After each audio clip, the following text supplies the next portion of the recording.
महिलांच्या तर्फे पतीवर 2 पोटगीच्या केसेस केल्या जातात. आपण त्याला पोटगीचे केस असं संबोधलं तरी हरकत नाही. एक केस असते 125 म्हणजे आत्ताचा 144 आणि दुसरी केस असते डोमेस्टिक व्हायलन्स कायद्याखाली म्हणजे त्याला DV ॲक्ट म्हणतात. DVची केस असं संबोधतात.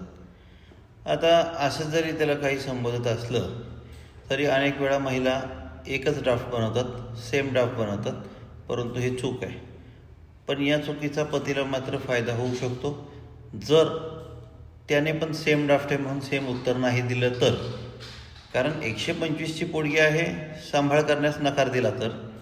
डोमेस्टिक व्हायलन्सची पोटगी आहे, प्रथमदर्शनी छळ सिद्ध केला तर.